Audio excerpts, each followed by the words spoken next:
A Universidade de Aveiro tem um novo espaço, criado com e para a sociedade. Um espaço para a discussão da atualidade e debate de novas ideias. Um espaço para a partilha de conhecimento e de experiências. Um espaço com lugar reservado para si, para todos. Bem-vindo ao Educação à Escuta. Sejam bem-vindos a uma nova edição do Educação à Escuta, uma iniciativa de comunicação em ciência da Bertrand Editora e da Universidade de Aveiro. O meu nome é Paula Santos, sou professora associada do Departamento de Educação e Psicologia da Universidade de Aveiro e investigadora do Centro de Investigação em Didática e Tecnologia na Formação de Formadores, CIDTFF. Inclusão, caminhos e desafios é o mote para o programa de hoje. Para tal, temos connosco Ana Maria Bernardo da Costa,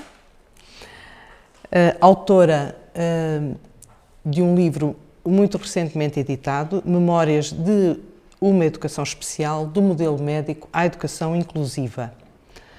Foi publicado em 2021 pelas edições universitárias lusófonas. Trata-se de um texto extraordinário que nos traz um testemunho de um percurso também ele extraordinário, protagonizado pela autora e por muitos com quem ela se cruzou e trabalhou nos caminhos da educação a que agora chamamos inclusiva. Eu fui uma das que tive o privilégio de me cruzar com a doutora Ana Maria ao longo de várias décadas também. Uma inspiração e um desafio para todos nós, professores, famílias, organizações de educação e formação e de investigação.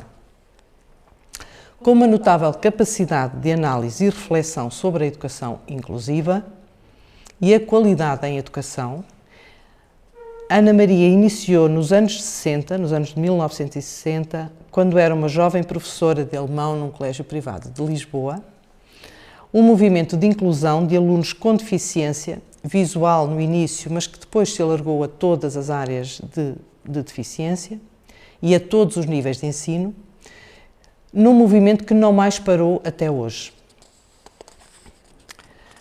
Poucos anos mais tarde, evidenciando-se a qualidade do seu trabalho e a tenacidade das suas posições e ideais, que ainda hoje se manifestam vivamente, foi convidada pelo então Ministro da Educação, Dr. Veiga Simão, para transformar o sistema educativo português de modo que pudesse dar resposta às necessidades das crianças e jovens com deficiência em todo o país. Para tal, Ana Maria criou a Divisão de Ensino Especial do Ministério da Educação, uma estrutura de notável qualidade que transformou radicalmente a educação e a sociedade portuguesas no que à inclusão diz respeito. Teve vários outros papéis na educação e na investigação em Portugal, ao nível do Instituto de Inovação Educacional, por exemplo, sendo reconhecida a nível nacional e internacional como uma referência progressista. Temos também connosco Mário Pereira, psicólogo, autor, entre outras obras, de Pertencer e Participar para Aprender, em que nos centraremos nesta edição do Educação à Escuta, editado pela ASSOL, a Associação de Solidariedade de Lafões, de cuja direção o Mário Pereira faz parte, sendo a ASSOL uma notável ONG que visa a transformação da realidade para uma mais inclusiva. O Mário é autor de várias obras que há várias décadas têm vindo a guiar as nossas tomadas de decisão em educação inclusiva. Foi ele, inclusive, quem nos lançou o repto de criarmos na UA, na Universidade de Aveiro, um curso inclusivo acessível a estudantes com dificuldades intelectuais e desenvolvimentais. E hoje temos a funcionar, em parceria com o grupo Jerónimo Martins, o primeiro curso com estas características em Portugal. Também nas formações promovidas pela ASSOL, envolvendo especialistas de vários países que investigam e intervêm em prol da inclusão, com uma fantástica equipa liderada e apoiada pelo Mário, encontramos oportunidades de excelência para refletir e mudar, buscando sempre meios mais inclusivos de concretizar a educação de todos. Saliento, entre outras, as formações sobre planeamento centrado na pessoa, que nos têm guiado nas nossas práticas no curso inclusivo que está a funcionar na Universidade de Aveiro desde setembro de 2021. E o João Carlos Melo, médico psiquiatra, autor, entre muitas outras obras, autor de Nascemos Frágeis e Recebemos Ordens para Sermos Fortes, um olhar sobre o narcisismo e a autoestima, publicado pela Bertrand em 2019. Também esta obra coloca na inclusão uma dimensão fulcral ao bem-estar emocional e desenvolvimento do ser humano, especialmente evidenciada na questão como é que o olhar do outro nos forma e como definimos quem somos, apesar dele. Desde já agradeço a presença da nossa convidada e dos nossos convidados.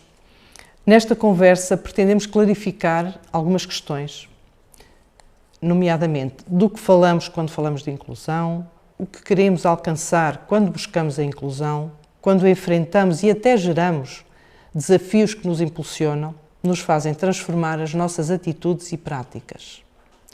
O que significa a inclusão na vida dos indivíduos e das organizações? O que é preciso acontecer para que os nossos contextos de vida se transformem em cada vez mais inclusivos? Qual o papel de nós em cada um de nós nesses processos? Permitam-me começar pela Ana Maria. Através do seu livro, Ana Maria, enverdamos por uma fascinante viagem pelo seu livro Memórias de uma Educação Especial do Modelo Médico à Educação Inclusiva. Enverdamos por uma fascinante viagem pelos caminhos da inclusão em educação, desde os primórdios, nos anos de 1960, até à atualidade. Sim, porque na atualidade continuamos a enfrentar os desafios que a Ana Maria há muito visualizou e nos propôs superar. O livro está organizado segundo etapas que a Ana Maria identifica como cruciais na conquista da inclusão. Contudo, parece estar sempre atribuído o papel-chave à formação de professores. Esta é ainda, permite-me dizer, a pedra de toque da evolução da educação inclusiva, a formação de professores. Convido a Ana Maria a escolher uma transição que considera axial neste processo, talvez a criação das equipas de educação especial, talvez outros momentos de transição, e nos permita aceder e partilhar dessa verdadeira aventura. Ana Maria. Muito obrigada. Ora, vou começar olhando para uma cópia do livro que foi agora referido, porque de facto este livro tentou definir, sobretudo explicar, qual foi a tarefa da então estrutura educativa do Ministério da Educação, Divisão de Ensino Especial, e que levou desde o início dos primeiros passos da integração até a uma fase mais evoluída que chegou até à universidade. O tempo em que eu iniciei o meu trabalho no Ministério da Educação foi um tempo de segregação e de asilos e instituições para crianças com deficiência. Era de facto aquilo que existia e foi perante isso que me foi solicitado que tentasse mudar alguma coisa, tentasse melhorar o que se passava. E para documentar esta situação, eu relato aqui no livro, e retiro do livro um texto que lá vem inserido, que é as memórias de uma professora do Instituto António Vicente de Castilho, que era um internato em Campo de Ourique, em Lisboa. E diz ela o seguinte: já sabia ler, usava um cartão com letras de imprensa em relevo. Eu esqueci-me de dizer, ela era uma criança cega que estava nas primeiras escolas, anos de escolaridade. Depois aprendi depressa o braille. A vida era chata, os recreios eram vazios. Íamos passear no corredor e perguntava-se o que é que se passaria ali. Os professores não tinham preparação nenhuma. Tínhamos visitas de 15 em 15 dias. A minha casa era em Lisboa e eu não podia ir a casa ao fim de semana. Um dia chorei e então lá me deixaram ir. Portanto, isto é o testemunho que vem descrito no início do livro que foi referido. Conto uma outra pequena história. No Castelo de Vide havia um internato para crianças deficientes visuais que eu visitei, foi uma das instituições que fui visitar, e perguntei a certa altura, digam-me lá, qual é o dia melhor que vocês se lembram, o dia que foi mais simpático? E um levantou o braço e disse, foi há 2 dias, eu fui atrás de um enterro, e foi aqui através da terra, e eu vi muitas casas que não conhecia. Portanto, isto era uma criança integrada, integrada, não, a palavra não é certa, integrada, internada numa instituição em Castelo de Vide. Era a situação que as crianças com deficiência na altura viviam. E quem diz Castelo de Vide, quem diz Lisboa, pode dizer Porto, pode dizer outros locais onde havia pequenas estruturas educativas, mas não em muitos locais. A maior parte do país não tinha absolutamente nada. Portanto, as crianças que eram encaminhadas eram para esses locais. Esqueci de dizer o Porto. Essencialmente o Porto e Lisboa. E depois Castelo de Vide e pequenos núcleos noutras regiões. Ora, eu portanto, fui confrontada com esta situação e o que é que, na altura, eu pedi? Ora bem, eu pedi então, nessa altura, para integrar uma equipa que trabalhava com uma experiência francesa, que era chamada Movimento da Escola Moderna. Era o Centro Infantil Helen Keller, dirigido por uma grande pedagoga, Maria Amália Borges, e com uma equipa de médicos, psiquiatra e oftalmologista, o Dr. João Santos, Dr. Henrique Motinho, que constitui uma equipe técnica de apoio a essa escola. Era uma pequena escola em Lisboa, em 2 andares, com um pequeno pátio. E então, eu nessa altura solicitei a entrada nessa escola e colaborar com essa escola, e foi aí que foi a minha primeira grande formação no campo da deficiência visual. Foi o primeiro passo de um longo caminho que me levou a consultar bibliografia, a ler livros e a tentar mudar a situação como aquela que eu descrevi da criança que a única visita de que se lembrava era ir ao enterro, ou a outra que dizia que a vida era tão aborrecida que nem sequer a casa podia ir todos os fins de semana. Ora bem, passa-se então desse momento de segregação e passei a trabalhar, nessa altura, num departamento da Segurança Social. E esse departamento atendia crianças em várias áreas, nos jardins de infância, nas escolas, etc. E eu fui iniciar um departamento ligado ao ensino especial. Ora bem, a experiência que eu tinha tido no Centro Helen Keller era de integração. Havia lá crianças muito diferentes, umas mais inteligentes, outras menos, crianças que viam um bocadinho, crianças que não viam nada e crianças com visão normal. E aí eu percebi que, de facto, mais do que separar por diferentes categorias, o que era importante era olhar para cada criança, olhar o grupo e tentar que todas se desenvolvessem. Nessa altura tive contacto com uma organização, a American Foundation for Overseas Blind, americana, que veio a Portugal, uma professora, Jean Canmore, e veio ajudar-me a trabalhar nesta nova perspectiva que eu queria lançar na educação.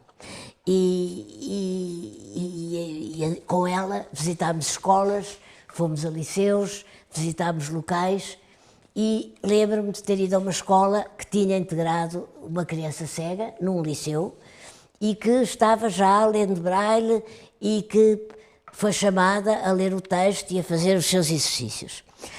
Ora bem, então fui convidada nessa altura a integrar uma equipe do Instituto de Assistência aos Menores e a ficar como técnica desse instituto, porque até aí era um trabalho relativamente provisório.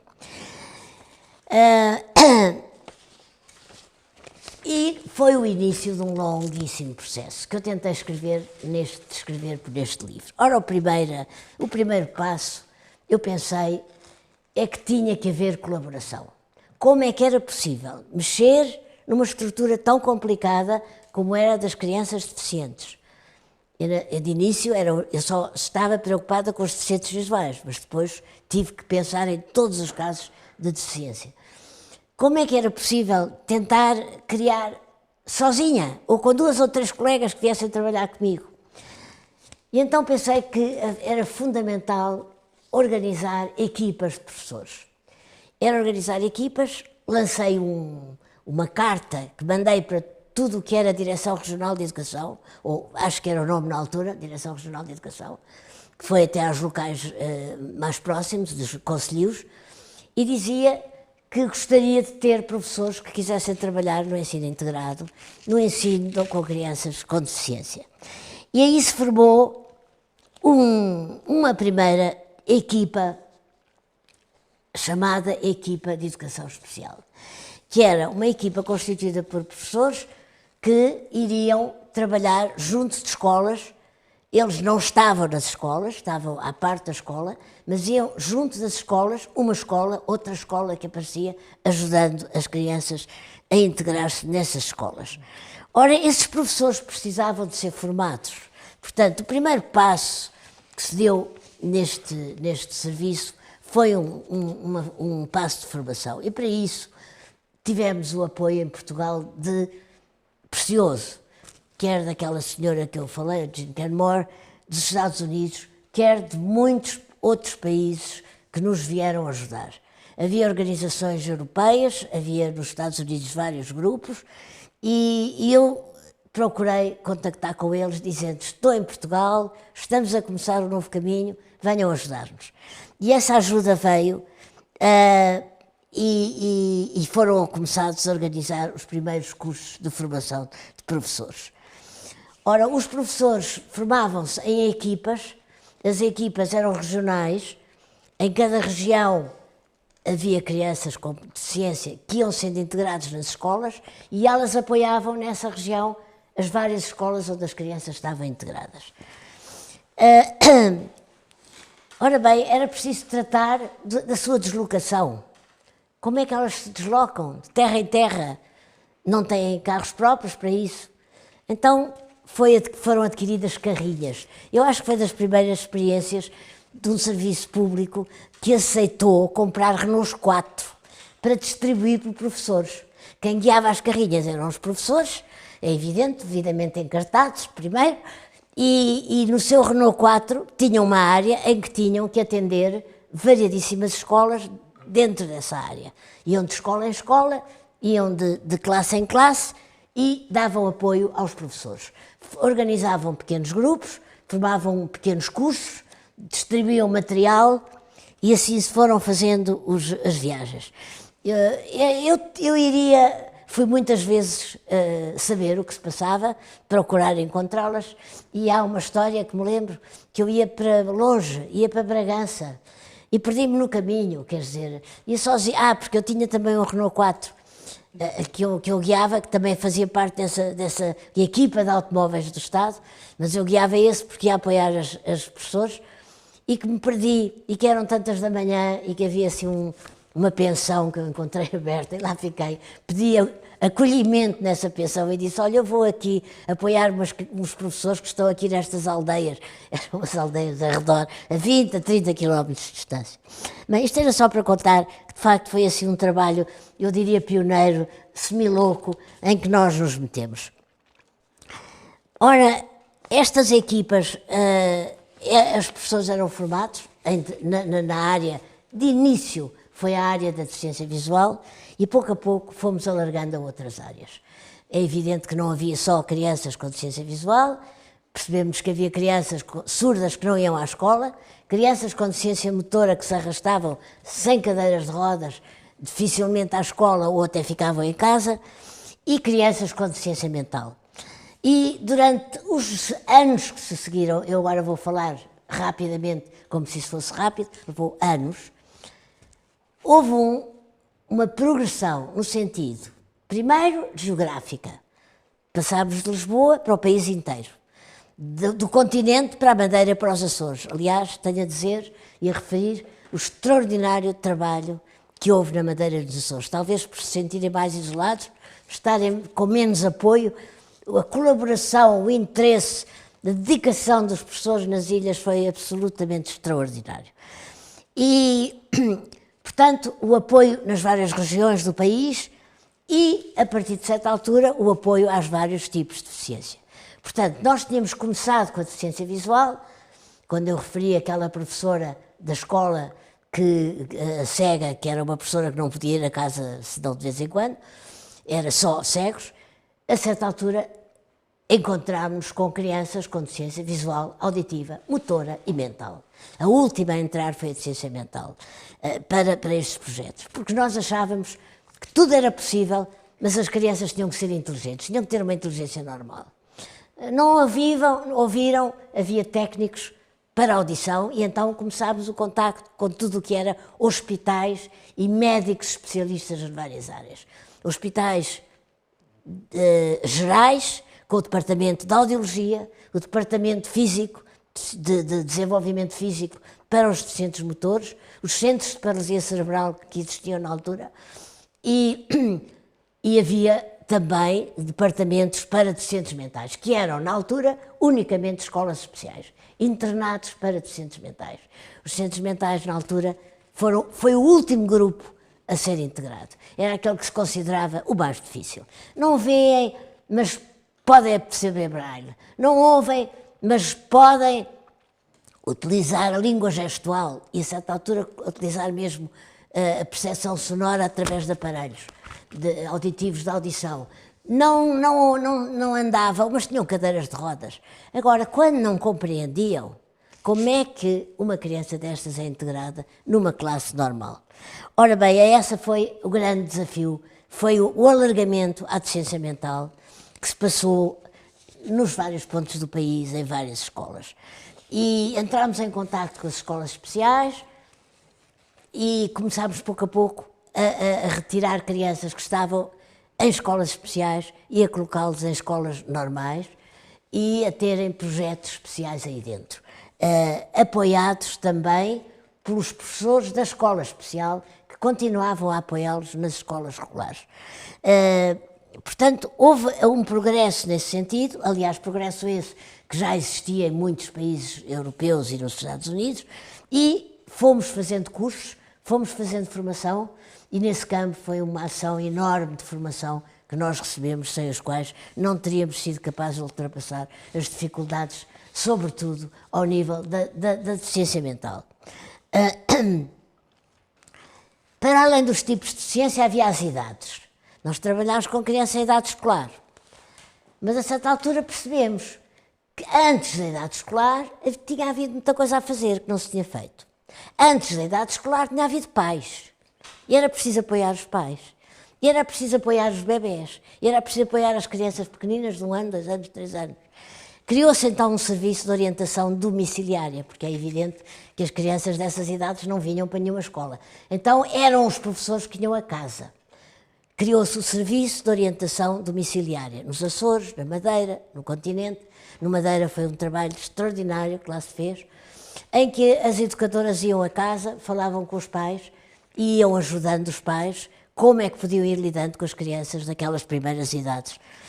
E pouco a pouco foram-se integrando em jardins de infância e depois, mais tarde, nas escolas, foram-se integrando nas escolas. Ora bem, estas equipas de professores não podiam trabalhar todos juntos, porque a certa altura eram centenas. Do norte a sul do país, Madeira e Açores, como eu disse antes. Criaram-se então equipas, que eu já tinha falado nas equipas, mas foram-se multiplicando as equipas. Havia equipas regionais, equipas com um âmbito mais vasto, por exemplo, no Alentejo, iam mais longe, porque havia menos escolas, a população é dispersa, equipas que tinham menos deslocação, no Minho, por exemplo, onde as escolas estavam todas mais perto umas das outras. E estas equipas tiveram uma formação específica. Formação essa que durava semanas, alguma delas que durava meses, começava com uma parte, depois tinha uma segunda parte, uma terceira parte, e ia-se prolongando por vezes ao longo do ano. E nasceram então variadíssimos cursos de formação especial para estes professores. Nesta ação toda foi fundamental o apoio internacional.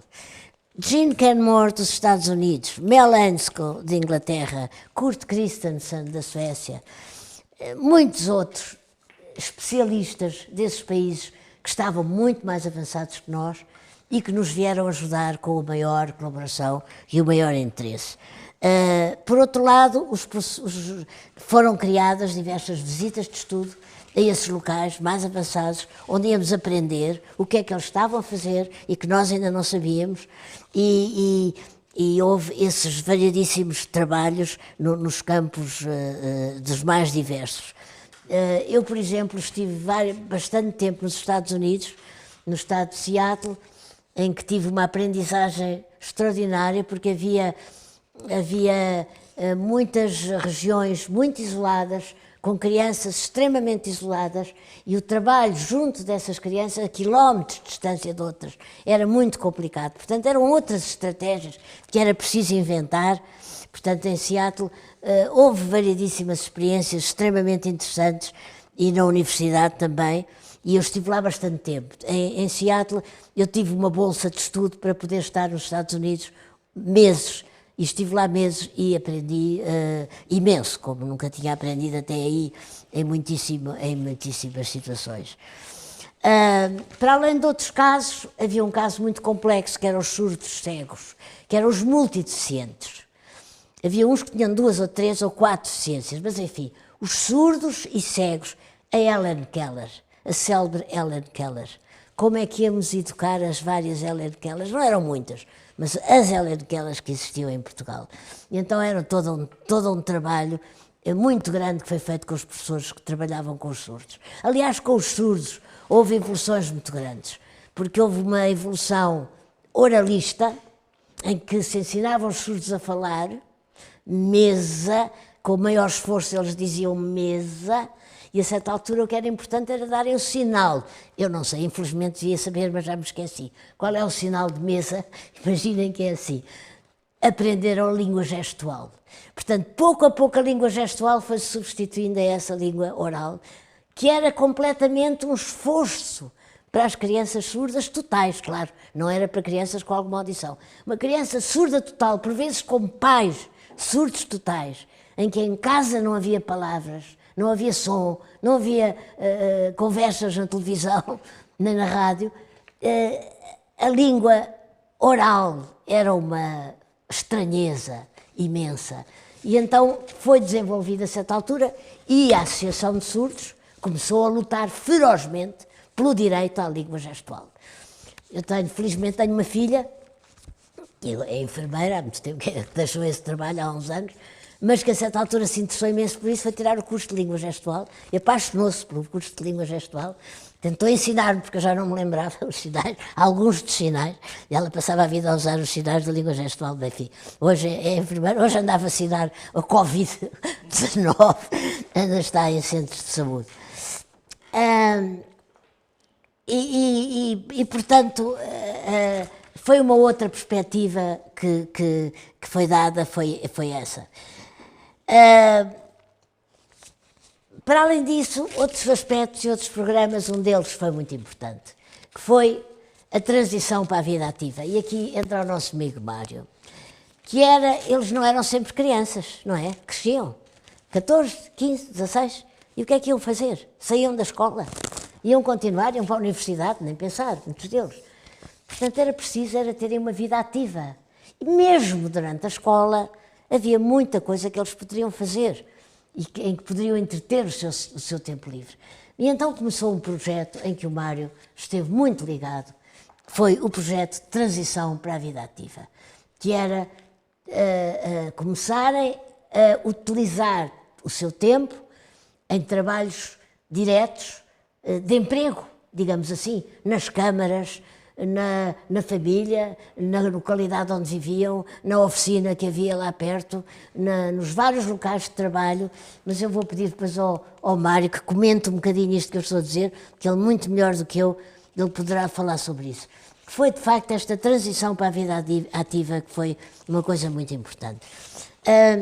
Agora lembrei-me que no ponto oposto a este, eu me esqueci de uma coisa, que era o chamado SOD, Serviço de Orientação... eu falei. Serviço de Orientação Domiciliar, agora encontrei aqui SOD, estava a ver que não tinha falado, falei. Portanto, de início o SOD, para os bebés, para as mães, em mais velhos, a transição para a vida ativa e o trabalho na comunidade, o emprego, que é de facto a grande resposta para muitos adultos, a grande resposta que podem ter e que têm. No sítio onde eu vivo, que é em Sintra, há variedíssimas pessoas com deficiência a trabalhar com um trabalho extremamente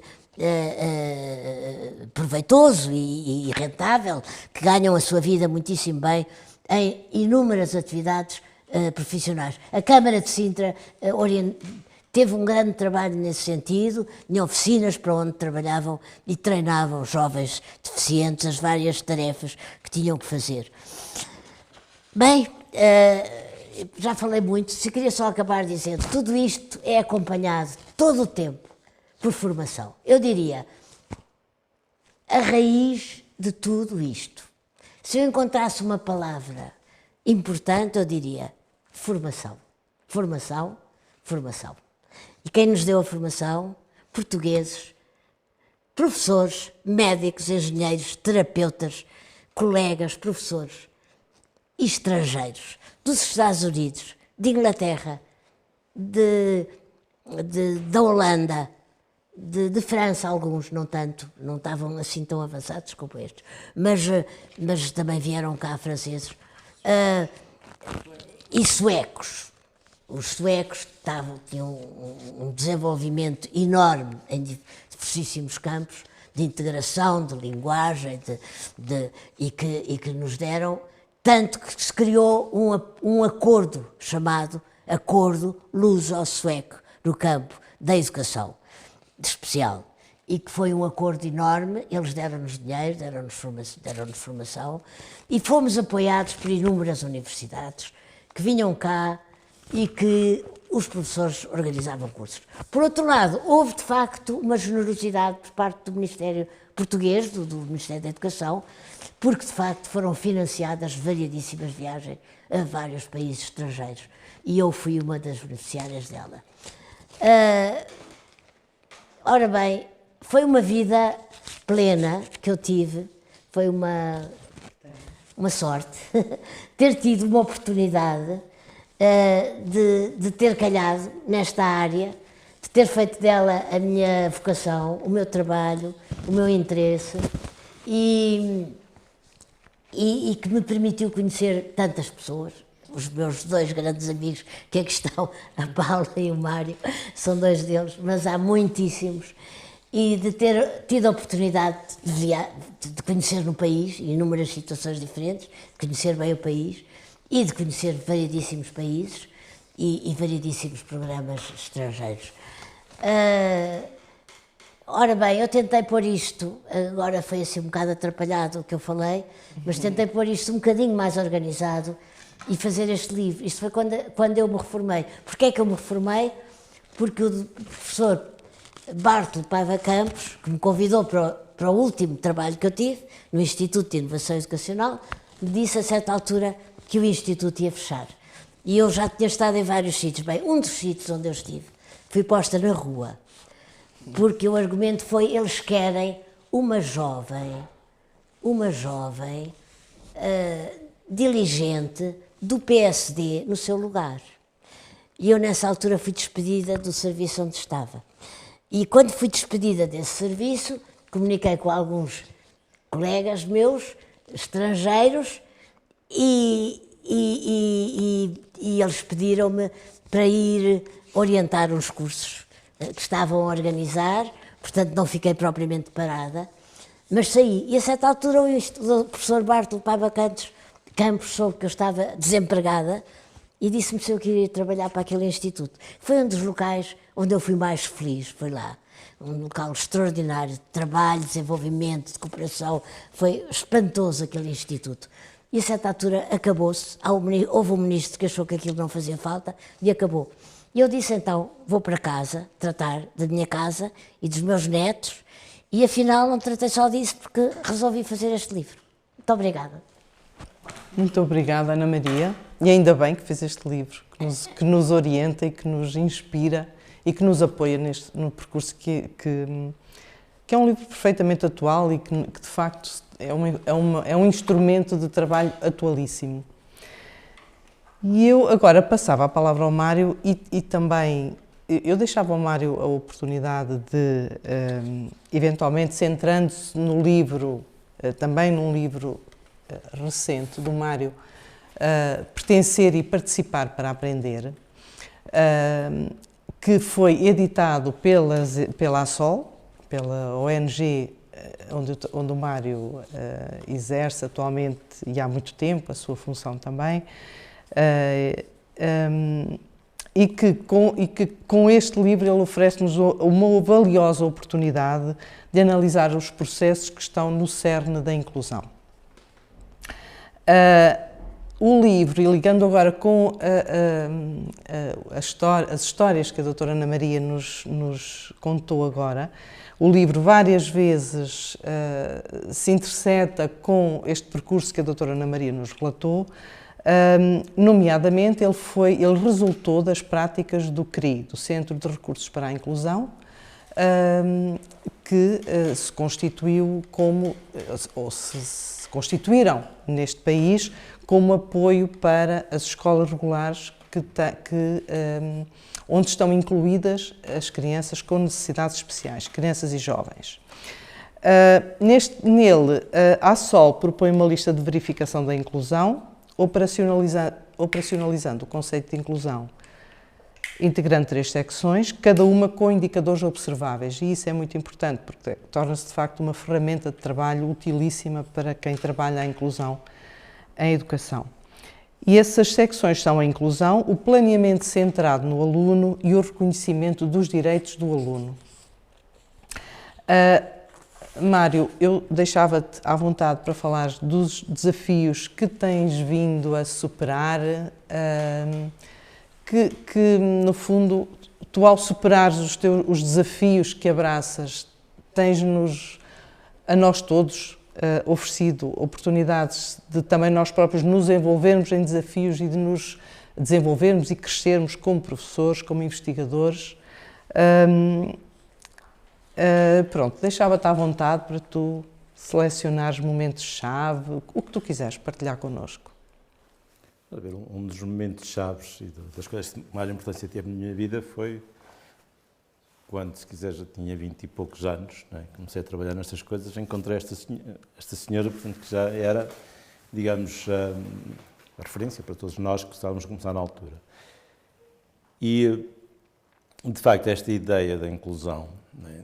Começou a fazer todo sentido e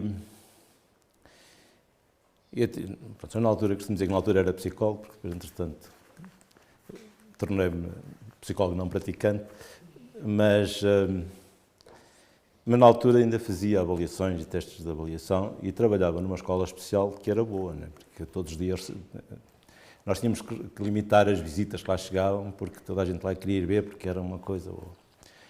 O que acontece, que me aconteceu depois, na altura em termos pessoais, assim, um choque, é que eu comecei a fazer testes, nomeadamente de inteligência, digamos assim.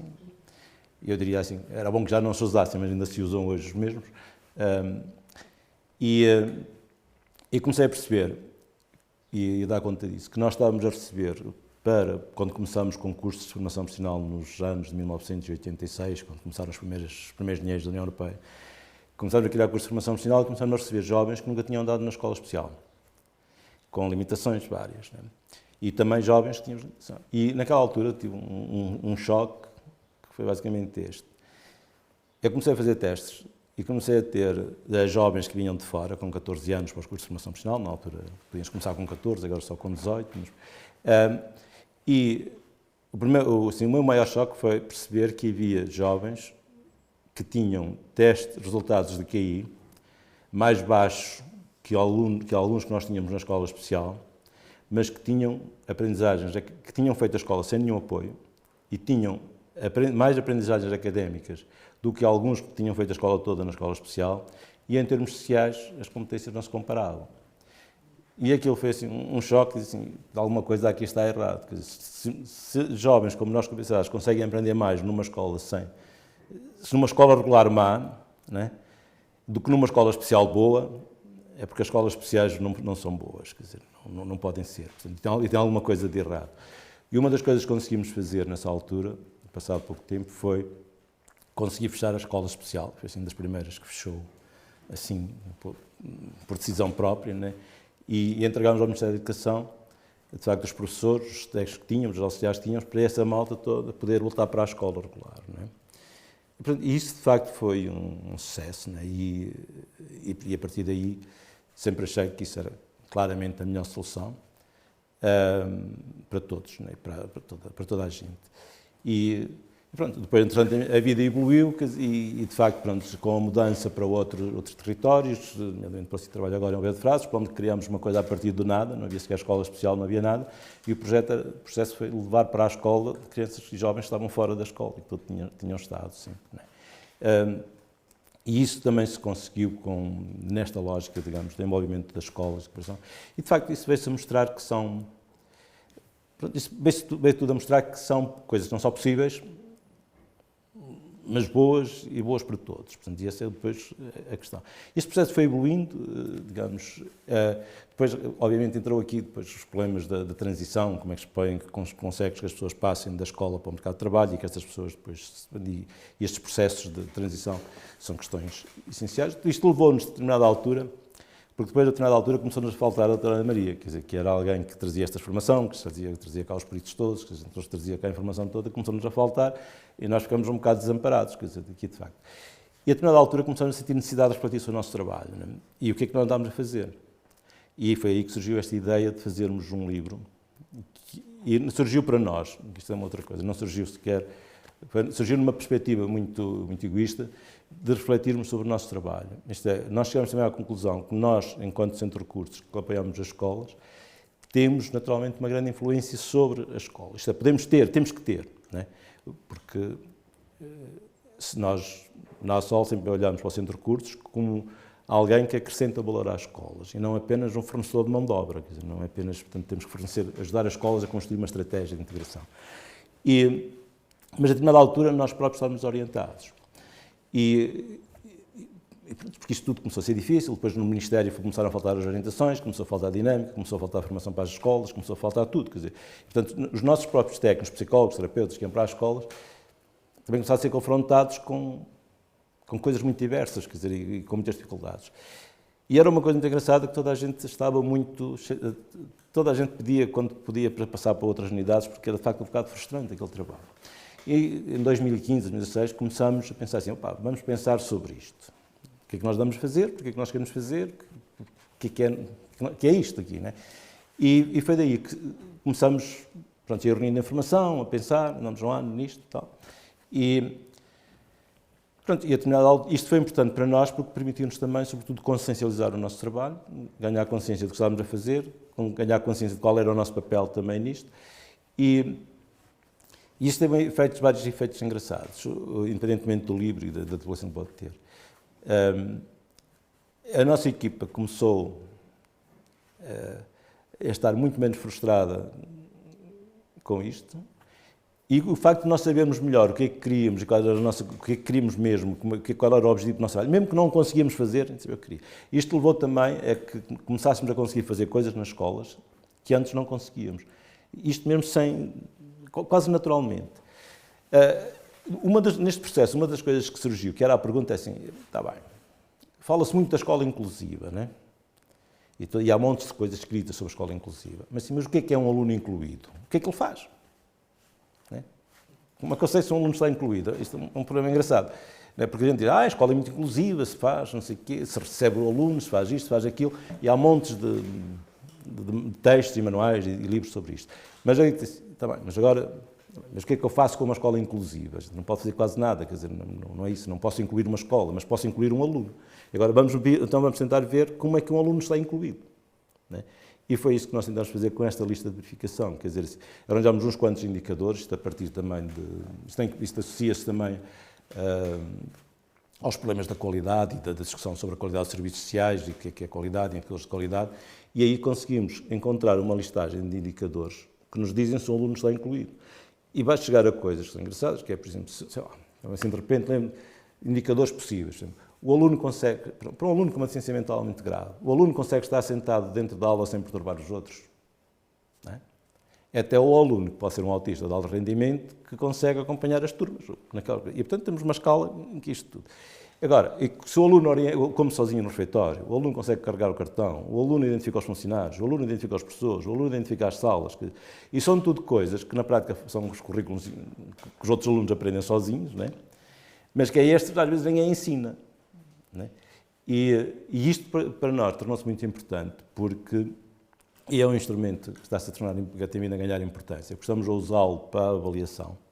E mesmo a tentar envolver nisto também os professores, que avaliar até que ponto é que o grau de integração daquele aluno corresponde aquilo não dá nenhuma, não te dá um nível, incluído 90%, 100%, não dá isto, mas dá-nos uma percepção, dá-nos para nós pensarmos se o que aquele aluno consegue fazer está alinhado com a expectativa que nós temos do potencial dele. Não é? E também permite-nos fazer outra coisa, que é perceber se nós estamos a fazer aquilo que é necessário para o aluno estar integrado. Não é? E isso tem sido um processo engraçado. Neste momento, lá, o pessoal, os colegas, estão entusiasmados com isto, e até andam a tentar fazer uma padronização estatística, andam com um estudo estatístico, entretanto começamos a ter uma amostra grande, quer dizer, vamos aplicando isto todos os anos, começamos a ter uma amostra grande. E é um instrumento engraçado porque há muito pouco disto, e mesmo para quem não está familiarizado com a educação, com aquelas coisas, é importante dizer o que é um aluno incluído. O que é um aluno incluído? Vai para querer brincar, quer dizer, mas não, agora muitas vezes o problema disto, o aluno está bem na escola, está guardado por um auxiliar e não faz nada, não é? Mas este aluno está incluído ou está excluído, não é? E este é um problema também ainda hoje da inclusão, e que nós temos que pensar muitas vezes, é que muitos recursos que são postos nas escolas para incluir os alunos acabam a ser usados para os excluir. E isto também é um problema que tem que ser discutido muitas vezes, porque se eu ponho um auxiliar com um aluno, mas ele o guarda todo o tempo, nem o deixa brincar com os outros, só está a excluí-lo, não está a incluí-lo. E isto só tenho professores, ou tantos auxiliares, ou tantos técnicos, que tiram o aluno todas as horas da turma para ele estar a ocupar os técnicos, provavelmente também não estou a incluí-lo. E isto são processos que eu acho que têm que ser discutidos e que é bom discutir. E este livro pretende ser um contributo para nós próprios também e para no fundo, partilharmos a discussão, quer dizer, porque eu acho que eu sinto que há uma grande carência de discussões neste domínio, mas a partir daquilo que são experiências práticas. Este livro não é uma coisa científica, nem pretende ter aqui nenhuma cientificidade, no sentido de ser um livro rigoroso do ponto de vista científico, não é isso, mas procura também, no fundo, trazer aquilo que é a nossa reflexão sobre a nossa prática, quer dizer, e, portanto, nesse sentido, já é um contributo que nós tentamos partilhar, não tem mais que isto, mas sinto que há falta deste tipo de instrumentos. Às vezes temos muitas vezes instrumentos e textos muito complexos e muito da investigação, muito papers científicos, são todas as referências, todas as coisas e tal. Mas depois faltam-nos coisas que sejam histórias, que sejam coisas que as pessoas digam, isto podia-me ter acontecido a mim, quer dizer, não é?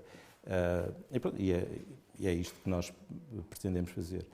Também só para explicar porque é que na ASOL nós vamos editando os livros. Olha, porque nós somos uma organização que está num território muito grande e temos uma equipa muito dispersa. E, nós temos pessoas que não se veem umas às outras durante meses. Portanto, e nós temos que assegurar a nossa cultura e a nossa identidade. E, digamos, este trabalho de produção, por exemplo, os colegas do CRI estão em conselhos diferentes, alguns que distam 40, 50 km uns dos outros. E raramente se encontram, portanto, nós precisamos de ter instrumentos e, a determinada altura, começamos também a editar alguns livros, porque, por um lado, tínhamos recursos internos que nos permitiam fazer algum trabalho que é caro, que é o trabalho da paginação, do design, dessas coisas. E começamos a investir nisso também como um meio olha, por um lado, de valorizar o nosso trabalho, né, e também, mas, por outro lado, de consolidar pensamento e consolidar uma cultura. Portanto, é aí que estas coisas se inserem. E é aí que é por isso que nós vamos também publicando coisas. Uma cultura que não só fortalece e apoia as pessoas da ASOL, portanto, como as das escolas com quem a ASOL se relaciona e com quem trabalha. Essa questão da cultura, de construir e acarinhar, não sei se é o termo certo, uma cultura em que as pessoas se possam apoiar, se sintam nutridas no seu desenvolvimento pessoal e profissional para serem capazes de concretizar a inclusão. Não é? Sim, eu penso que isso é um fator essencial, porque hoje penso que um dos problemas, nós temos em Portugal, neste setor, coisas absolutamente excelentes, mas consegues ter coisas absolutamente excelentes aqui e do outro lado da rua coisas absolutamente más. Portanto, porque não há aqui não há um processo de generalização das boas experiências, isso é hoje um problema grande nesta área. E às vezes também não há, as boas experiências não generalizam, muitas vezes por falta de discussão, por falta de reflexão sobre elas. Portanto, este livro também é uma tentativa de generalizar algumas boas experiências, né? E agora não temos a pertença. Pronto, o impacto disto é sempre limitado, mas qualquer coisa, por pouco que seja, é um contributo. E é um contributo para nós também nos sentirmos melhor com nós próprios, é um contributo também para nós nos conseguirmos relativizar o nosso trabalho, conseguirmos também lidar melhor com as nossas frustrações e com os nossos fracassos. E também para outra coisa, irmos percebendo os êxitos que vamos tendo, que é uma outra coisa que nós também com estes processos muitas vezes não conseguimos perceber o êxito que vamos tendo, né? E falta-nos muito, e com a desaparecimento da Ana Maria desapareceu muito isso, que é o desaparecimento da perspectiva histórica. Eu neste momento às vezes me sinto como aos dinossauros, quer dizer, que acabo por ter, quando às vezes isto está tão mal,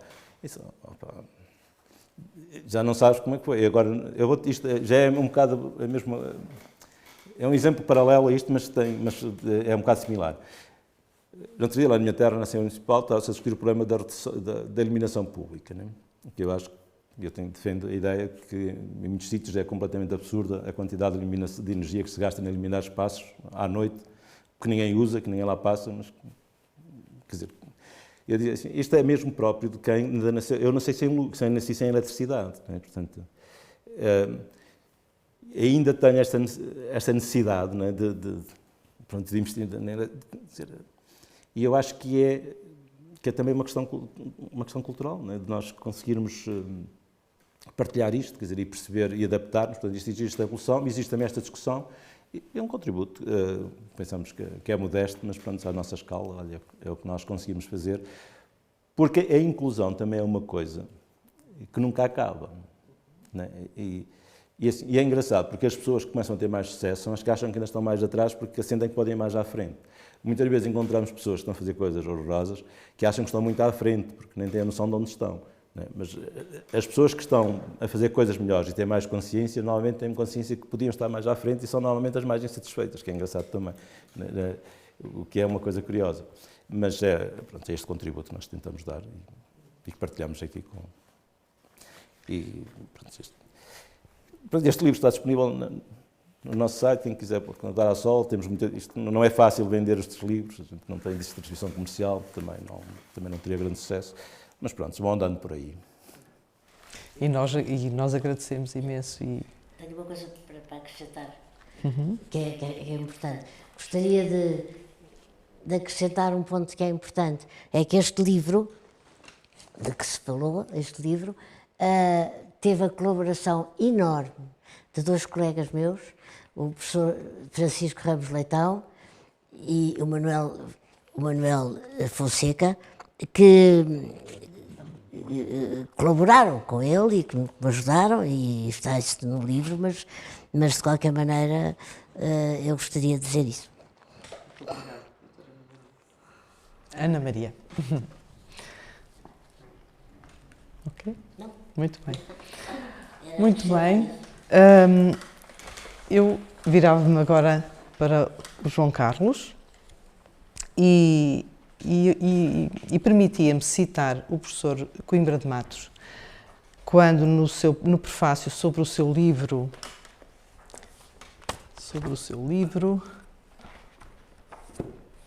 com licença, Nascemos frágeis e recebemos ordens para sermos fortes, o professor Coimbra de Matos refere-se a ele como um vigoroso ensaio em busca do entendimento do amor próprio, do seu significado, função e valor. E afirma que o autor, nele, vai mais longe e mais fundo, vê para além do que outros viram e veem. E eu convido então o João Carlos a analisar e partilhar connosco o significado e o valor desta obra no contexto da inclusão, mote deste programa, seja em educação ou noutros contextos. Bem, João Carlos. Obrigado pela questão.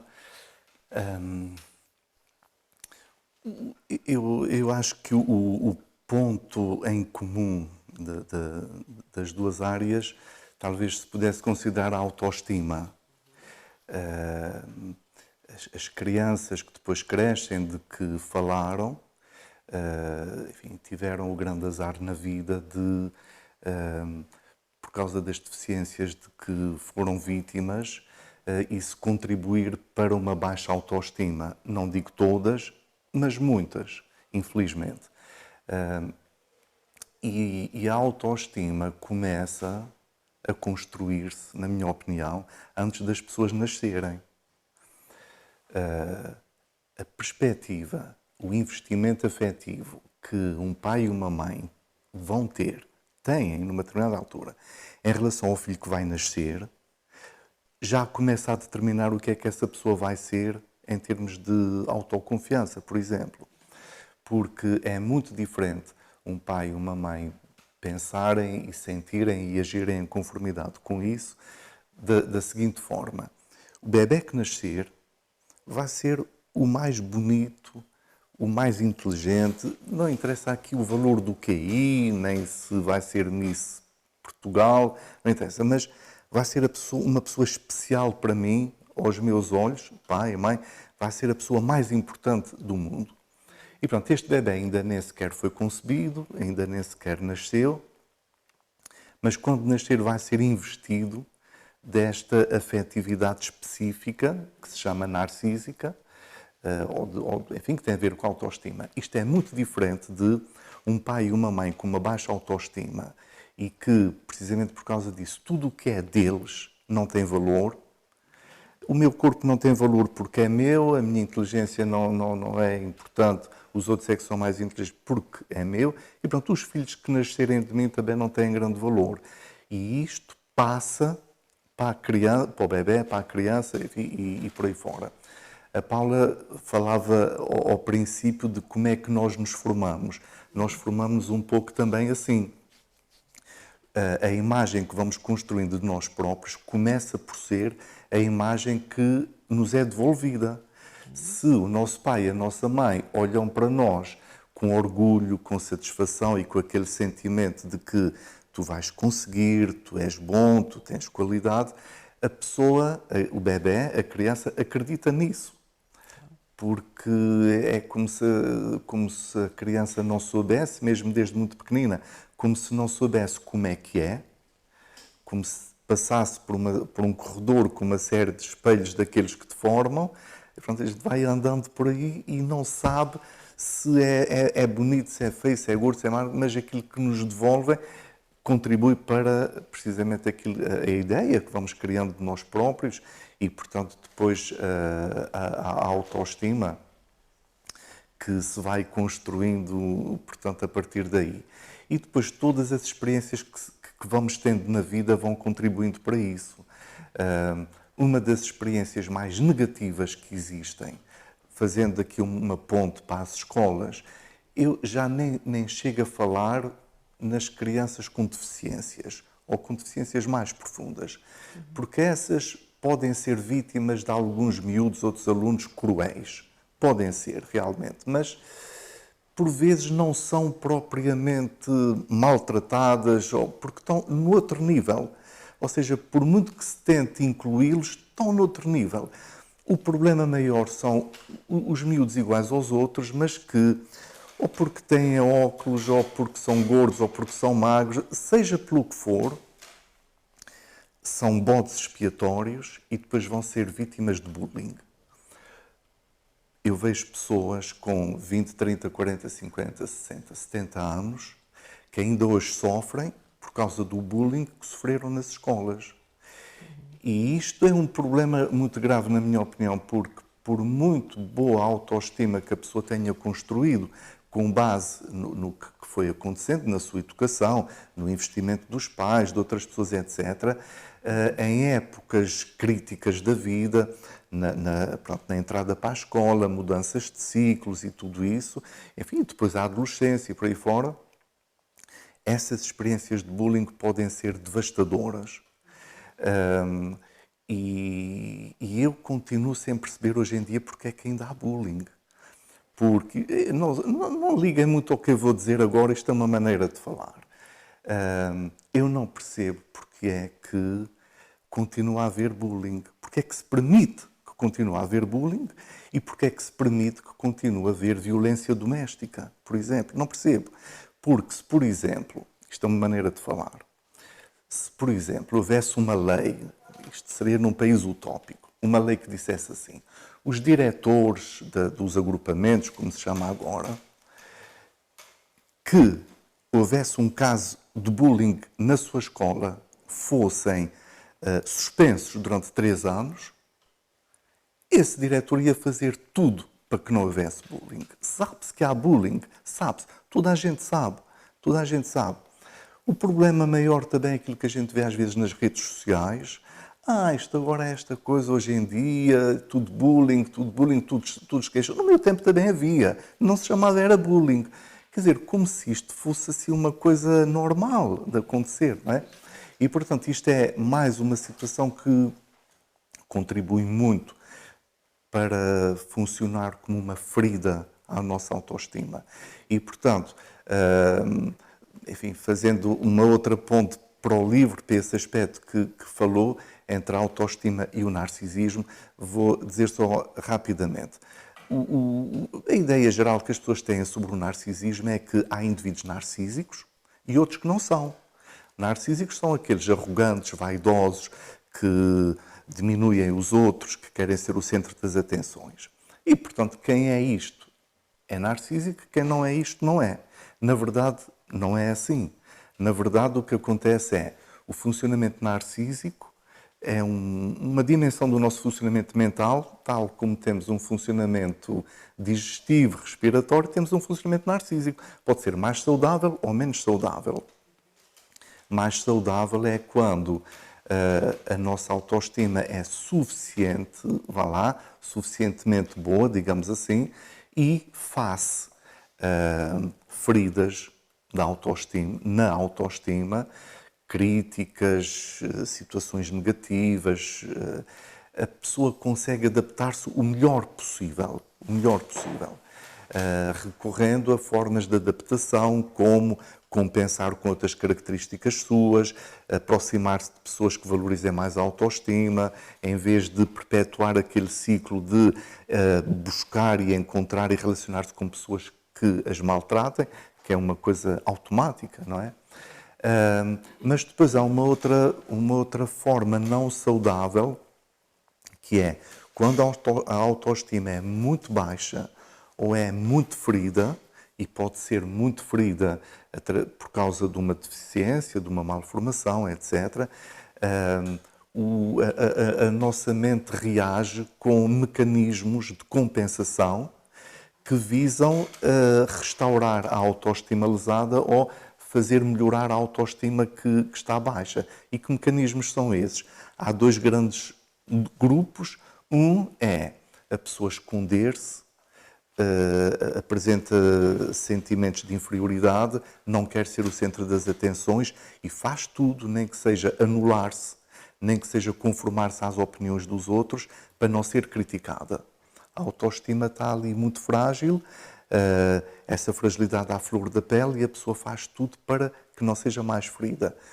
O outro grupo é que são os tais indivíduos, é só um grupo, digamos assim.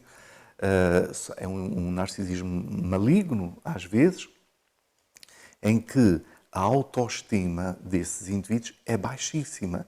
Os tais arrogantes, vaidosos, são indivíduos com uma baixa autoestima.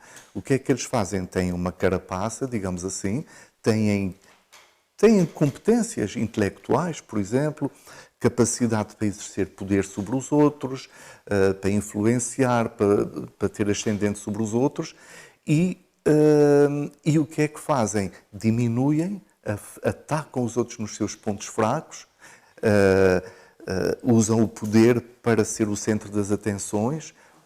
Isto tudo para quê? Para preservar a autoestima, para que a autoestima não seja afetada. E a gente podia ir por aí fora, mas não sei se respondi à sua pergunta.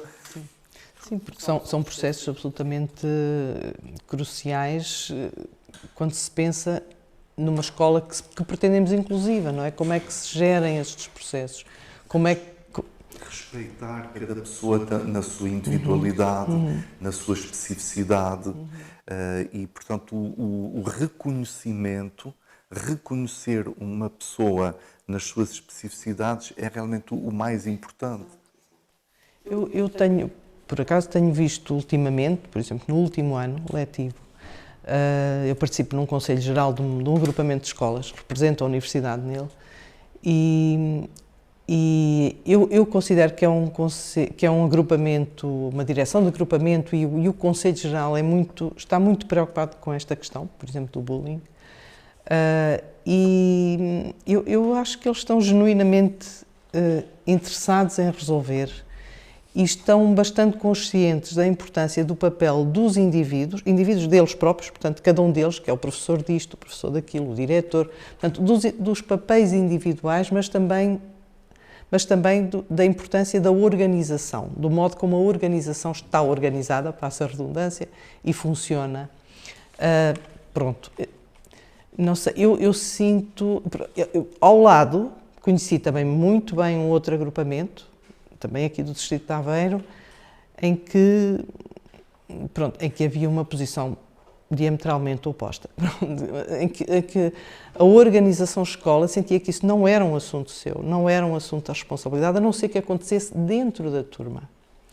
Pronto, portanto, há de facto posições muito diferentes. Eu acredito que... acredito que haverá outros agrupamentos interessados e com uma percepção de que o seu papel é muito importante, mas que estão à procura. Eu penso realmente que é um tema que importa ajudar as escolas a chegar lá e a encontrar forma de apoiar os seus alunos e de ajudar estes grupos a serem suportivos entre si, estes grupos, não é? A serem...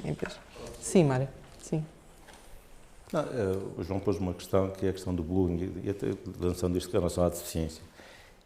Digamos, verdadeiramente estes anos todos, são alguns, nunca tivemos assim a percepção de casos em que jovens, crianças jovens com deficiências, sobretudo aqueles que são notórias, sejam objeto de bullying. A tendência é, aliás, para serem objeto de proteção. E, portanto, isso é uma questão...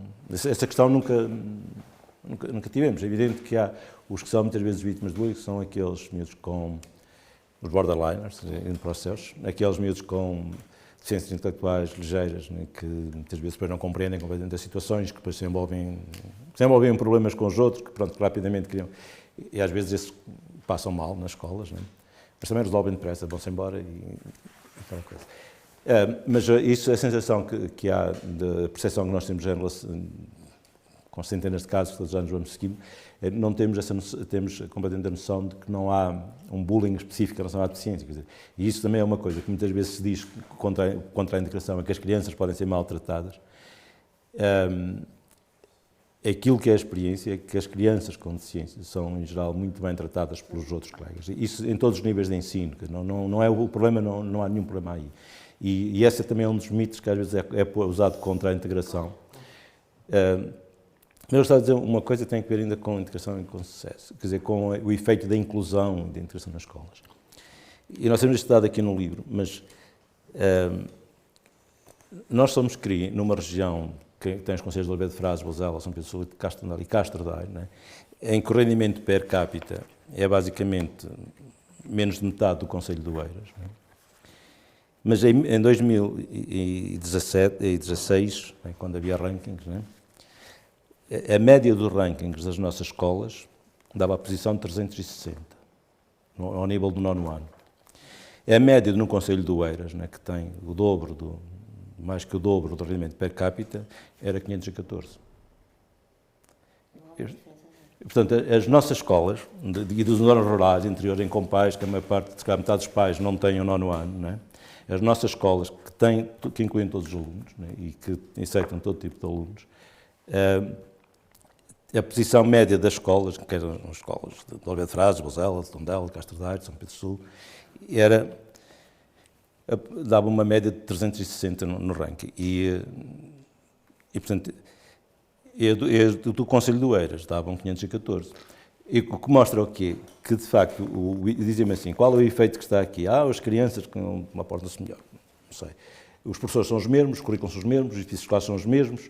Portanto, digo assim, a diferença que há aqui mais notória, né, era a inclusão. Porque depois é engraçado, quando nós fizermos esta comparação ao nível secundário, os resultados já se invertem. Né? Porque as nossas escolas, depois ao nível secundário, já não têm o mesmo nível de integração dos alunos que têm até ao 9º ano. Né? Já é depois aí, porque naturalmente as coisas já começam a ser... A escola começa a ter o mesmo ritmo das outras. E aí a situação socioeconómica já é muito mais evidente. E, de facto, a integração de todos na escola consegue combater este efeito da segregação económica. E há um efeito, por exemplo, que é muito interessante também, né, e que também tem que ser associado à inclusão, tem que ser um ganho secundário. Assim, o objetivo das metas do sucesso escolar, do abandono escolar, nestes agrupamentos de escolas, a meta para a avaliação é 0. É o que estamos a falar, portanto, não estamos a falar estamos a falar de agrupamentos de 1000 alunos, alguns deles, e a meta para o abandono escolar é 0%. Portanto, isto é para dizer o quê? Mesmo isso, que digamos, o facto de incluir os alunos com deficiência, levou também, isto há muitos anos já dizia um diretor de uma escola na altura, e ele dizia que de facto notou, quer dizer, que o facto de ter os alunos com deficiência levou a que os professores olhassem para todos de outra maneira, né? E tivessem um tipo de preocupação com os outros todos, e que todos ganharam. Portanto, e ao nível do abandono é um caso assim, muito, pode ser, não podemos dizer assim, não há lá comunidades, não há grandes comunidades, se quisermos, de grupos comunitários, muito organizadas, etc. E tal. Mas há malta muito pobre, há malta também com muitos problemas, mas de facto a escola, eu acho que isto é um indicador muito interessante até do sucesso da inclusão também, né? E que são dados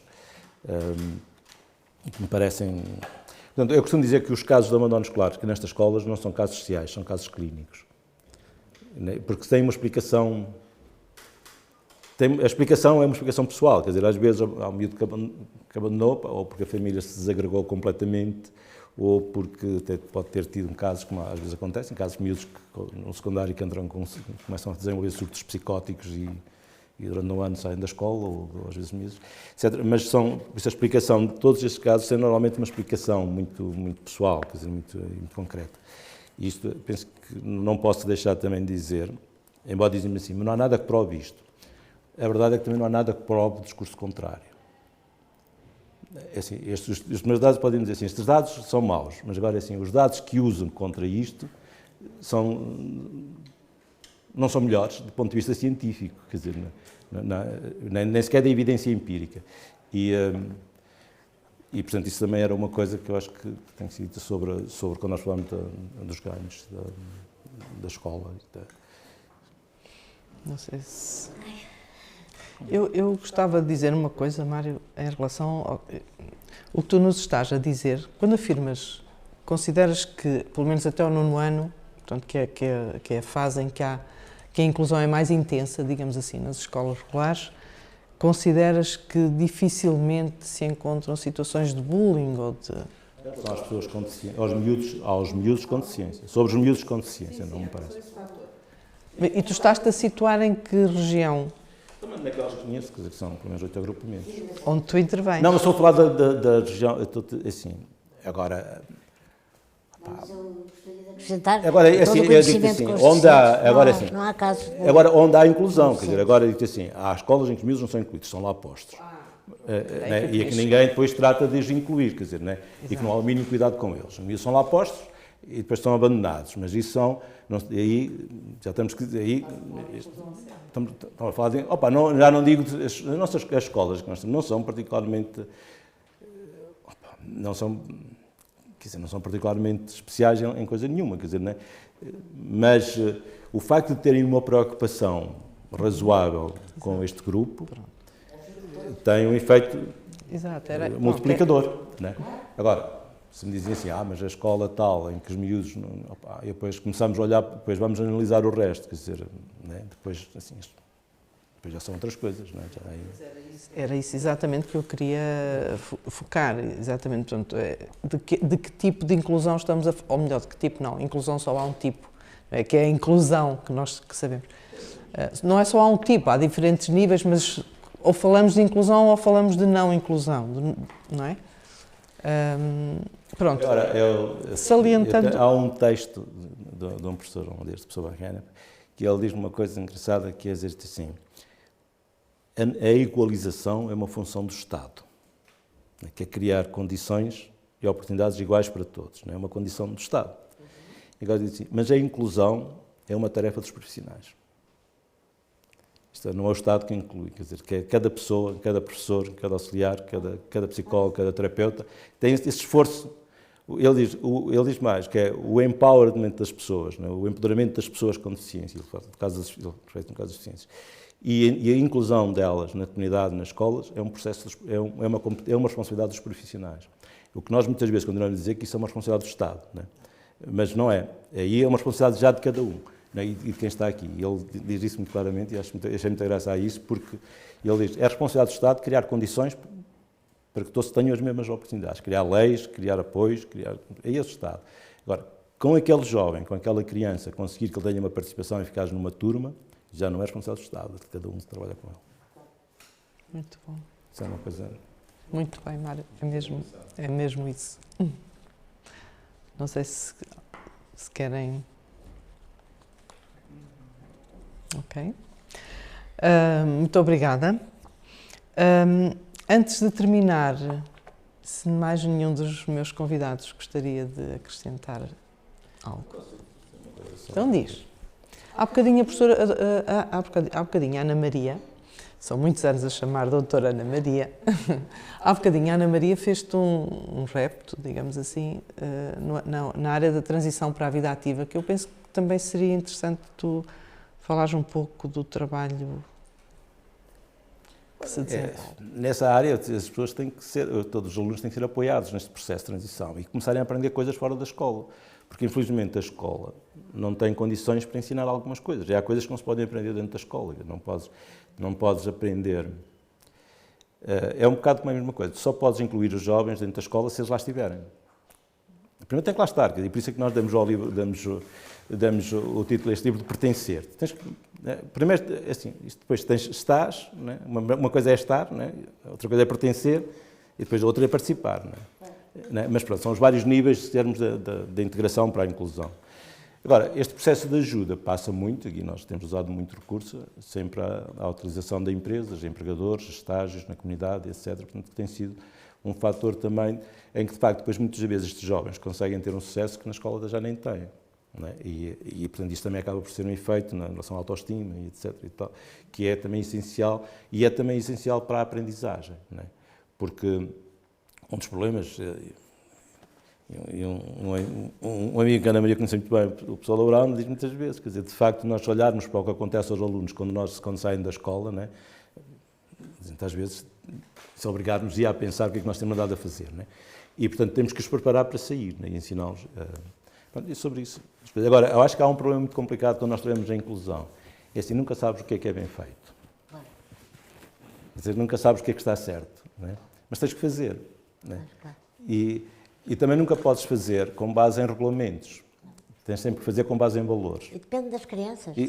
Tens que ter um determinado valor e em função daqueles valores tens que agir no contexto e naquele caso e naquela pessoa e naquele contexto.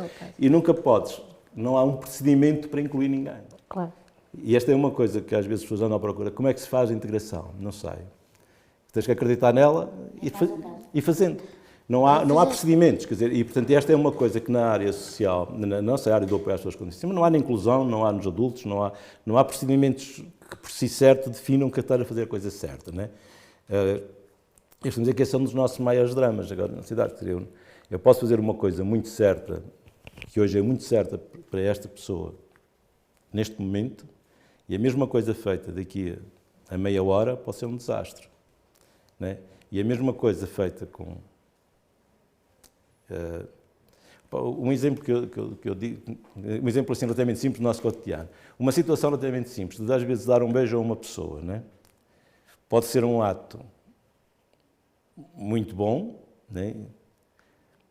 E se deres um beijo a outra pessoa ao lado, posso estar a falar quase um ato criminoso. Não é? E, portanto, estás a fazer o mesmo ato, tens o mesmo procedimento, né? E ele é valorizado de duas maneiras diferentes. Agora, tu nunca sabes também como é que a outra pessoa vai valorizar o que fazes. O que é outro problema, né? Porque o que conta não é o que tu valorizas, é o que a outra pessoa valoriza. E eu acho que esta dificuldade também, quando nós estamos na inclusão, acho que temos que nos habituar a isto, né?